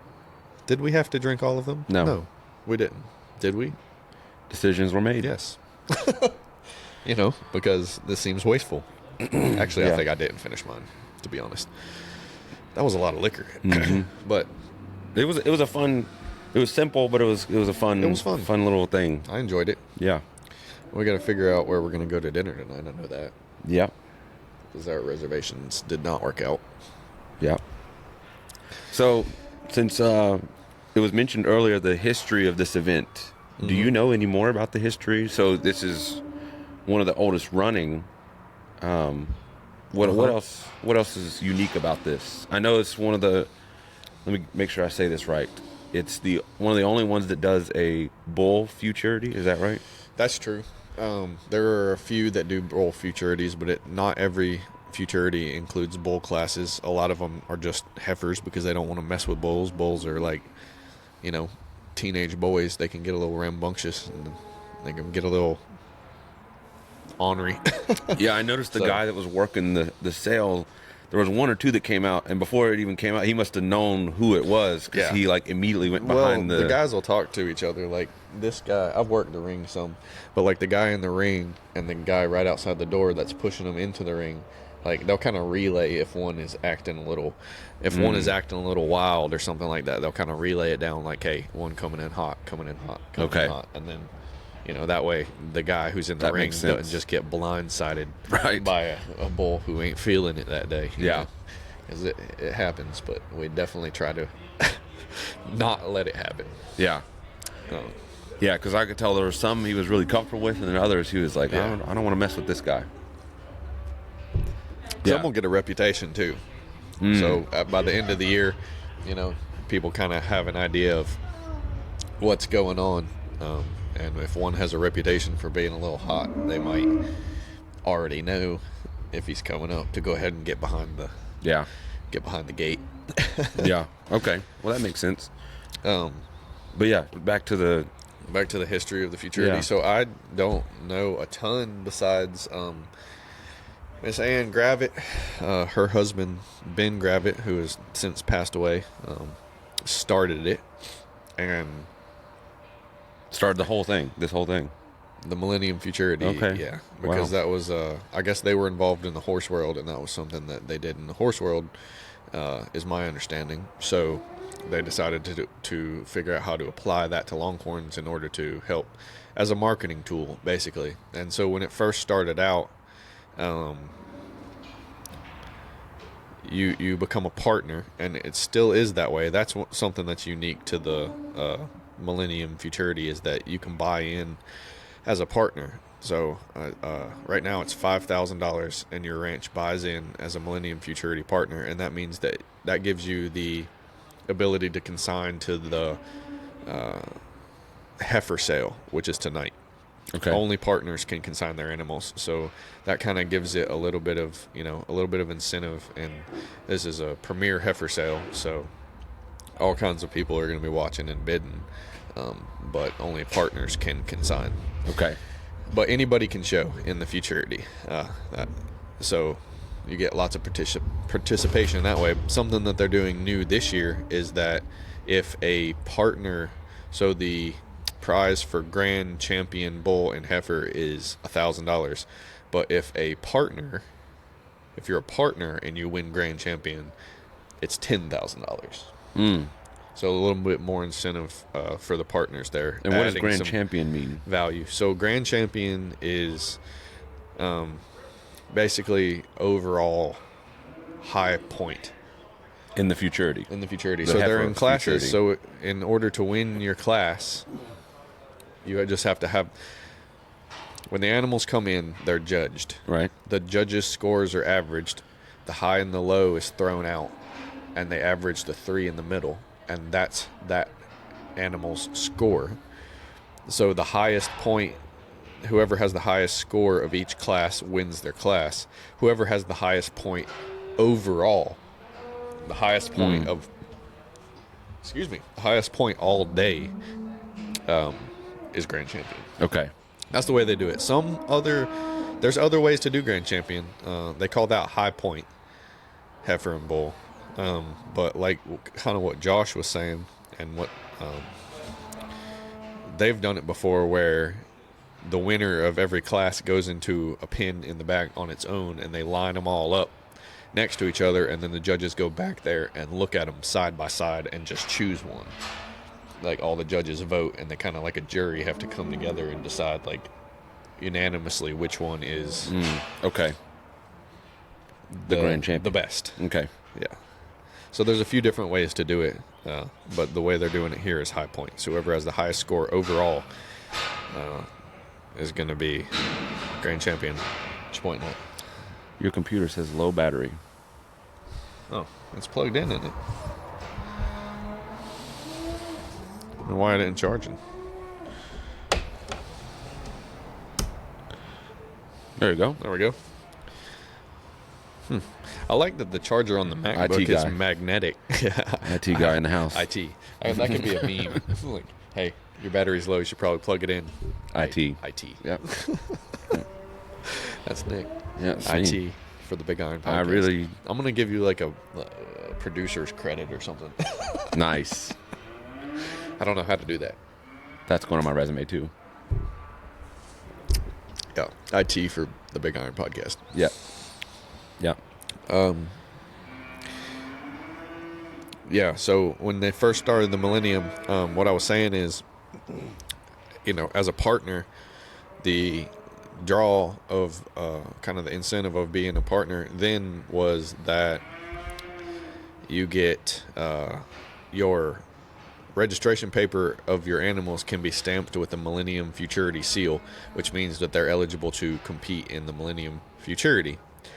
But also, all the animals, we mentioned this earlier, but all the animals, all of their offspring are then eligible in perpetuity. Okay. So now kind of all animals are eligible, but back then it was more incentive to become a partner because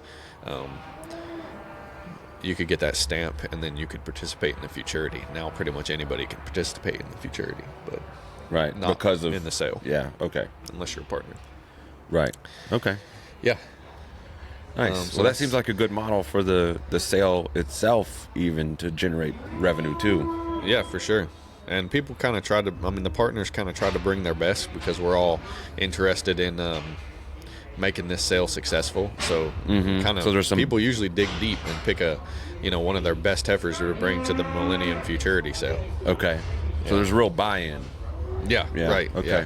Everybody's kind of committed to trying to make this thing as good as possible. Yeah. So nice. Yeah. Awesome. Yeah. Any other questions? I don't think so. I definitely have been trying to observe this weekend, even though I don't have a stake in the game myself. When you finally have a ranch, I'm gonna invest in that. But absolutely, I just think it's interesting to get to see stocks. Stocks go up. That's what I hear. It's interesting to see all this, even from the realm of more or less an outsider. This is interesting stuff for sure. I enjoy it.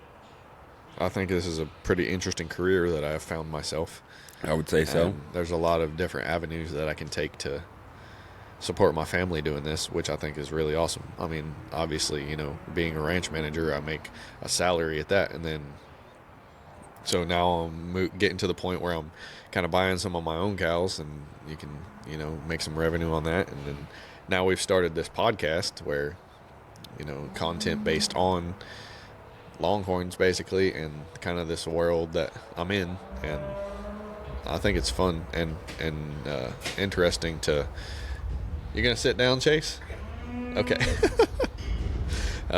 We might have Chase Basut on here in a second. He can really talk about the history of the event, he's right? helping and basically run this sale.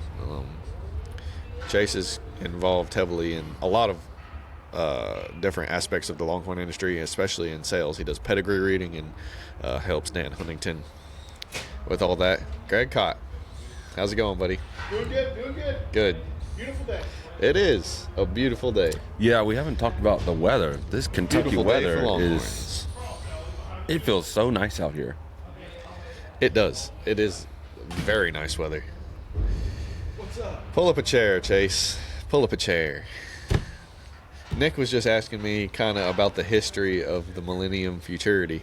And, you know, I know some, and some of the things that kind of makes it different than most futurities, but maybe you can pop that thing on. Yeah, I think I'm right there with you. I know it was started, Ben Gravitz started it 20-something years ago. And it originally was the I think it was the G&G Millennium Futurity. So it was just G&G animals could compete. And it started, everybody thought it was kind of crazy because there'd never been, a heifer sale or a heifer futurity like this. And Right. so when they say it started them all, it kind of truly did. Then it grew, I think, from there, and then they moved it from Virginia to Texas. And but it's pretty cool concept, and it's still around. Yeah. It's fun. And, Nick, he doesn't really have anything to do with the cattle or the Longhorn industry. He just kind of along for the ride to, one, help me with this podcast, and two, just hang out and see what it's all about. So it's pretty cool to get an outside perspective on it. Yeah, and how about the bourbon? That we just spent the past 10 minutes talking about last night. That was fun. Well, we can remember of it. The coolest thing we learned is that when you're doing, I guess it was a glorified drinking competition, but if you do it at a little bit of an incline, when people hit flat surface, it gets squirrely. I noticed We're that out there about in the halfway parking through. lot. That's a little bit. Yeah, I noticed you pulled not up. exactly flat. Yeah, I was like, this is going to be fun. You just put up a lawn chair and watched. I did as it ensued. I've been there before, and I just said I'm gonna sit here and let the professionals do their business, but it should be fun. We got 30-something to sell tonight. And Yeah, that's going to be great. a lot of people coming by and visiting. Yeah, we have had quite a few people by. Cool. Yeah, we talked with the Feigels and Josh Shaw, Matt Ray from down there by us, and a few different people. Well, heck yeah. I'll go tell more people to come out, too. Hey, yeah. Yeah. So, anything about the sale that we need to know tonight? It's going to be good. I mean, we're selling the rooster. This is live, by the way. I should have mentioned that from the start, but live on Facebook. I am it's on Facebook even, too. Yeah. No, I mean, we're selling the rooster. We got, 30-something head. So the Millennium Rooster will get a new home. We got a donation lot. I think that's been listed. Dinwiddie donated 5 straws of concealed weapon to Mark and Savannah for the hurricane or flood relief. And then we're diving right into it. So all the heifers, if you buy tonight, are eligible to show tomorrow. So that's a change. It used to be like that. Past couple of years, they went away from it to where the heifers sold Saturday. But there were, back in the day, guys would buy heifers Friday night, and then they'd show Saturday, and then they'd almost win all their money back. So that's cool. Yeah, that is pretty cool. So they'll be showing under the Yeah. So I mean, the one y'all put in, that Riley's Jewel. She could win $10,000 tomorrow, and y'all aren't even going to be able to. They might let you hold the check. But, I think we'll smell it or something. yeah, no, but it'll be cool. So I appreciate y'all being here. And Yeah, absolutely. We're excited about it. And, Good. Yeah, I think that hoping she's going to do well. That lot too. I like that heifer a lot. She's really Carol nice. likes that heifer a lot, and she's grown a ton too. She really has, and that's on. I didn't even get an updated measurement on her before I brought her here. I was leaving early in the morning, and I was like, I need to put her in the chute, and it just didn't happen. Well, so. we'll say from here to there.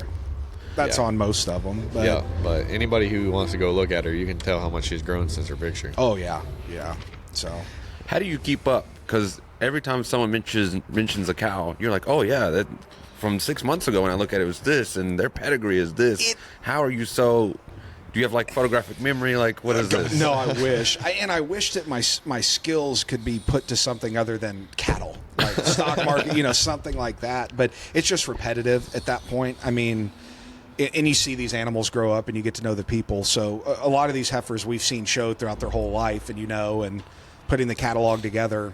I mean, these had to come in August, September. Mm-hmm. So especially on heifers, there's such a big growth difference. But as far as pedigree goes, you do this every weekend. You get to see and meet a lot of people. So, and then half the stuff I just absolutely make up. I've learned there is no fact checking from the auction book. So if you hear me say the word probably, I mean, there's probably a chance it was a nice animal, but we all love our cows. So, but yeah, if you can't, dazzle them with brilliance, baffle them with bullshit. That's the way I roll. But it'll be fun, and I'm going to go in here and get ready, and we appreciate y'all being here. Perfect. Yeah, thanks, Chase. Cool. Thanks for sitting down with us for a absolutely. minute. Send us somebody else. Absolutely, I'm on it. Great. I like the live thing. Yeah. I forgot to tell Courtney Feigl that we were live, so we got some interesting stuff in there. Did you get Matt Bourbon on it? What? I haven't. Hey, Matt. Matt, come be on the podcast. They got a live podcast going on. They say his name is Matt Bourbon. His name is Matt Bourbon, yes. It's fitting. Yeah, Being Mr. in Jimmy, Kentucky. how are you, sir? Come on, Matt. Have a seat. I don't know if you want me on this. I'm going to put my finger right here on the exit button. Is that thing on? I don't know, is it? You're good to You're go. good to go. My podcast engineer over here says it's all good. He's not actually. But No. Matt Bourbon, how's it going? I'm here. Good. It's been a busy day so far. Yeah, they had you down there working the ring. Yeah, they ran out of help, so they just picked me. Yeah, Sean asked me to do it, but, I told him no. So I guess you were the third or fourth choice, bro. It ain't much, but it's honest work. That's about it. Yep. We did it You're doing a 2 good weeks job, ago mate. at the Horn Showcase, and Uh-huh. he signed me up again. You just had that one bull that was really interested in you. Other than that, I hadn't seen Oh, yeah, today. anything going on. Hey, Chase had his damn. funny joke, and everybody kind of loved it. That was pretty good. It was pretty good. I walked into it. It's one of those deals. It's you got to watch how you handle people's cattle, and Oh, yeah, it's one for of those sure. things that just because how you'd handle it at home, you got to handle it different when you come to town. Absolutely, yeah. You want to don't want to upset anybody. But yeah, so tell us a little bit about your program, or did you bring anything up here? Nope, we actually came empty down. We've got 2 bulls going back to the house. I was fortunate enough that Ricky McLeod, a Home Branch Ranch, is leasing us HL front and center. Had Vindicator's son out of the Casino Ace cow. Yep. Cover some cows at the house for us. We did a lot of AIing, placed some embryos and recips, and he's going to cover and finish the job off, make sure everybody's bred going in the winter. Perfect. That's great. Yeah, we were talking about that at Horn Showcase, I guess, because you were kind of going back and forth between 2 different bulls, right? But Yep, we were looking at BR Mr. Right from Circle A, Brian and Karen Allen, and then HL front and center from Ricky. Yeah, both great bulls. It kind of got to the point where we kind of balanced back and forth of what we were looking to do, and we felt that HL front and center was a better fit for the cows we were going to pair him up with. Perfect. That's great, man. So you're taking him back. He's going to spend some time up there in Ohio, huh? Yep, we're about 30 miles southeast of Cleveland.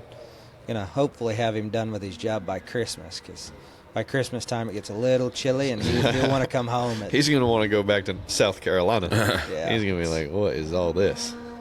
It gets us usually about January, February is about the time that I'm looking for a vacation spot, just because it gets a little rough up there. Yeah. So we're going to turn him out, I think, Monday evening and give him 90 days. And then once he's done with that, we'll load him up, haul him back. Perfect. Very nice. We had a front and center heifer born. Bought a cow from Ricky at Legacy this year. Her name's Bruised Pass. and she had that little HL front and center heifer, and I'm liking the way it's looking. So Bruges Pass, that's a top caliber. she was top daughter. caliber daughter. Yeah. Top caliber out of a Tibbs daughter. Mm-hmm. We had Tibbs at the house for last 31 days of his life. He passed away shortly after we bought him, but that's always been one of those cows we kind of looked at, and it's interesting to see that come full circle. Yeah. Yeah. No, I really like her. She's a really good cow. Got that roll and twist in her horn set that I like a lot too. So, and she's doing a really good job with that calf. So One of those, that was a good one. well, it's a heifer you guys consigned to Wisconsin and delivered back to the house. Yep. It's, make sure when you bid haul jobs, you count the tolls, huh? Yeah. Yeah. I gave Matt a quote for hauling a heifer from Wisconsin down around the lakes to northern Ohio, basically, and I didn't realize that, like, those are all toll roads. Spent like $250 in tolls. Oh my goodness! He only made $300 getting on a $300 hauling fee. Yeah, I was like, well, Somebody made out pretty good on that. Then. That's what it is. yeah, that would be me. But yeah, one of the heifers that he'll be covering is that heifer that came from you guys. Oh yeah. So Gotcha. Cool. Very cool. What's your favorite part of this event? of this event, it's probably the gathering of the amount of people that we have that come together. I mean, you've got people from all different parts of the country. The Codys are here they're out of Massachusetts. Yeah. Yep. All the way down to Jimmy and Terry out of the south, which from here Florida. isn't too awful far. But then you go Barb and Jason Shigoda out of northern Texas to... Man, it's probably farther from here to Florida than it is from here to Massachusetts. I would think so, yeah. I try to stay out of both those states. I get in trouble if I go. He's a Midwesterner through and through. Hey, thanks for the hat, Ryan.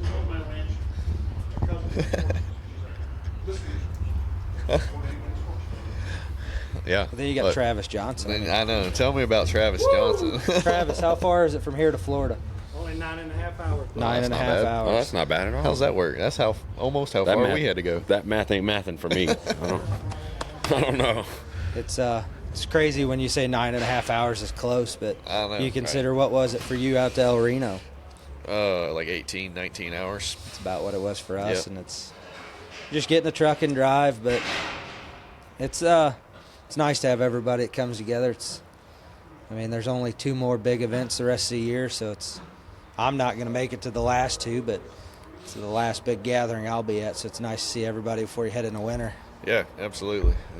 Everybody starts hunkering down for winter and making sure their cows don't die. It's kind of important. See everybody again. And But is he talking today? Are they getting something started? I hear Chase on the microphone, I think. It's Chase rambling. Oh. What time is it? It's 5 after. Well, Sale don't start till 5:30. 5:30. I don't know what you might be doing the rooster or something, right? Oh, yeah, they do the Millennium Rooster. One little thing, you thinking about joining up on the Horn Showcase Committee? Was I? Yeah, we got 3 openings this year. From all different regions. We got room in all across the country. Gotcha. We lost Natalie this year. Blake finished his term. We had a vacancy when Nick Nicodime finished his term, so I might have to throw my hat in the ring. That way we keep a North Carolinian in there if Natalie's leaving. yeah, that would work. It's something that even if you don't, you've got a connection and network of people that you can find somebody to fill a slot. It's a thankless job, but it's rewarding for sure. Yeah, I'm sure we can find somebody that'll do it. Hopefully somebody with a good head on their shoulders. I won't send you anybody I don't think can handle it. It's definitely one of those jobs that it takes plenty of time and effort. But at the end of the day, you look back at some of the experiences you gain from it, and you're like, okay, It really wasn't that bad, but we're on to the next year. And Sure. Well, you guys did a great job with the Horn Showcase this year, and I like the fresh ideas that you're bringing to the Eddie Wood sale in January. So I'm excited about that and to see what happens. And I think it's going to be a good sale. it'll be interesting to see how that one goes. It's some new ideas the committee's put together. It's one of those sales that it was the second event I had ever been to in the Longhorn business, and it's a rough time of year to buy or sell cows, but I think if we put together the right ideas, it can be really something. It's hard to see folks bring cows into town and let them go below what they should just because it's the time of year. Sure, absolutely. There's no reason we should have to do that in this kind of industry when people are buying single, high pedigreed animals. I mean, you can buy them any time of year. Yeah, it's coming back to the Northeast. That time of year is a little rough weather-wise, but I mean, these cows are hardy. They can handle it. You just give them a little extra attention and they'll be fine. But it'll be interesting to see the selection committee's going to sort through dozens of entries. And see. Are you on that committee? I am not technically on the committee, but I am here to bounce ideas off. Josh Gentry, he has put together his little committee that will sort through all the consignments. They didn't accept my Horn Showcase consignment, so maybe they'll accept my Eddie Wood consignment. Well, it's one of those deals. We wish we could take them all, but we do our best to put on the best sale we can. I just got to give you all a hard time. I understand. Yeah. It's hard. I mean, it's the same, I would say, with politics. You can only please half the people. But we do our best to kind of sort through and be fair with everybody, big or small. Absolutely. It's not so much about the little things, it's the industry as a whole. Sure. I mean, the decisions you make, they impact the industry, the average for the year. They definitely do. Even the mood, you can kind of feel some different vibes going around, as things are changing. But I think change is good, and I think it's the only way that we can move forward. Trying new ideas. I mean, if you don't try new ideas, then you're definitely never going to move forward. So I think the most expensive saying in any industry is, we do it that way because it's always been that way. Mm-hmm. Yep, that don't work. If you're not willing to adapt, I mean, dinosaurs went extinct for a reason. They didn't adapt, couldn't figure it out. So if we can't adapt and overcome what we've got coming, it's going to be a long road. But I agree. I think this industry is extremely flexible in the ideas and what people bring to the table, and that's, I mean, I'm sure between myself and Josh and the other committee members, if you've got ideas for the Horn Showcase, our phone numbers are out there, Facebook, Instagram, Twitter, if they're on that. I'm not, but I mean, give us a call. I don't twit. Tweet. Are we tweeting? Are we twitting? Or are we sending a tweet? Receiving a tweet? But yeah, I mean, give us a call. I'll listen to any idea, no matter how wild and ridiculous. Sure. Even ridiculous sounds fun sometimes. So. Well, that's important. Having an avenue for somebody to say, "Hey, I have this idea. Might be crazy, but maybe it's not." Right. Well, just because it sounds crazy to you doesn't mean it's crazy to Andrew or to myself. Or sure. Sometimes crazy, I mean, it puts people on the edge of their seats and they're like, it's risky, but it might work. And high risk, high reward pays off sometimes. Yeah, that's right. Well, I appreciate you guys having me. I'm going to head in there and get absolutely. to work. Sounds good. We're probably going to wrap it up here. They, almost 2 hours. They can't live. fire a volunteer, but Sean might. But thanks for having me, bud. Yeah, thanks for stopping. Thanks, Matt. We appreciate it. Yeah, we're right at 2 hours. That right was at 2 hours. The Not goal. Too bad. For our first Facebook Live. Yeah, it's been a good 2 hours. It has. All right. Well, thanks, Nick, for being here and helping with all this. My pleasure. And for running IT. That's right. Yeah, I didn't expect that. I'm really not good with computers, to be honest. Yeah. But all right. Well, thanks everybody for listening. Thanks for watching, and we're gonna do some more of these. So, for now, we'll talk at you later.